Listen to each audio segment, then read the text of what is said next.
Hi, hope you're doing well. This is another installment in my series of talks um, on poetry and democracy. And in this one, I plan to talk about Marie de France. And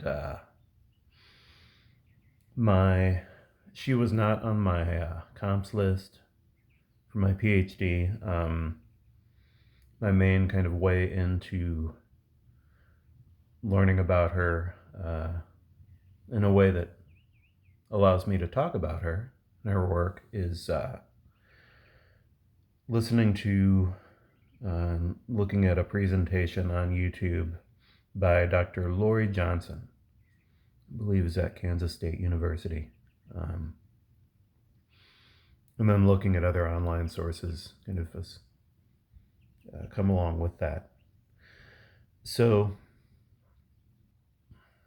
what I've learned about her is that um, she was a member of the nobility, um, and her uh, family with wealth was able to buy books, um, one or more books, and that's how she was able to learn to read, uh, if if I understood right, and and to do um, her writing, which is maybe all translation, um, and translation I have come to see as a potentially democratic act. Um, and again, when I say democracy, um, I'm talking about an experience of equality between people. So that's my kind of working definition for these talks. And literary translation um, can, in my experience, involve a sense of dialogue with another person um, in another culture. And it can,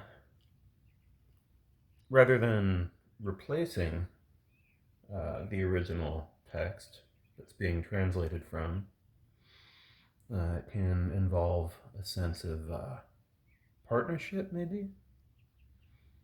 And that's what her work reminds me of. I don't know that was her experience. But what she translated for me is a democratic, as an equalizing experience to look at as well. Her lays, they were called, um, include Aesop's fables and translations from, I believe, Breton, French lays, um, and they they don't participate in a patriarchal um, mode of seeing things, talking about things the way I understand patriarchal, um, which is just men are in charge of everything. And the father is the leader, and the leader is God's representative in the community, whether it be government or whatever other community. Rather, she translated the stories of men and women, of people from different classes, if I understand right, um, people of different cultures, because she translated from different cultures' literature, and even different species in her writing or translating stories, fables about animals. Um, which for me uh, can be a democratic kind of way to focus. Um, because, and this is just for myself, um,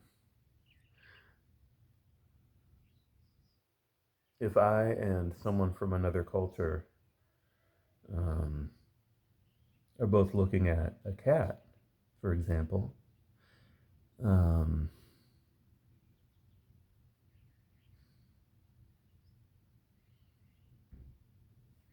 there's maybe more of an automatic sense of a common context than if I and someone from another culture are looking at another person. Um, and it depends on which other culture, I believe. Certainly, animals aren't seen in the same way in every culture. Maybe nothing is seen in the same way in every culture. But in her foregrounding animals as main characters, as heroes, also, I believe she helps to work against the kind of structure of a story that can put a person in the heroic place just automatically and reinforce the patriarchal storytelling tradition. And the stories that she translated, her translations of them, which I have only read translations of, so that's how I've experienced them. David Slavitt's translations I've found um, accessible. I believe his last name is Slavitt. Um, they, to me, do a lot to try to reach the reader, um, through appeal to emotion, through a developed storyline that can let me as a reader in more than one place. I can kind of take my time with the poems and let myself be drawn in by what they're saying to me. Um, so there's a sense that I have in reading them that, to some extent, they meet me where I'm at, which is a remarkable thing to me, considering there are translations of you know, medieval translations of classical, in some cases, uh, literature. And also, I understand from the Wikipedia page that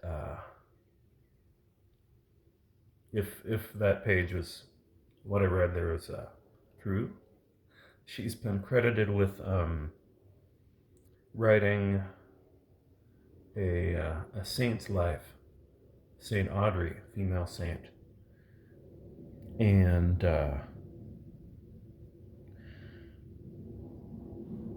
I believe that she could have written about a male saint, and she did also. She wrote about Saint Patrick and maybe others. Who knows what she might have written? It's hasn't been found. In that instance, she chose to write about Saint Audrey, um, for what's called a hagiography, a saint's life. So, what I personally experience in the story and the writing of Marie de France is reaching beyond um, a view of the world dominated by men, confined to a single culture, um,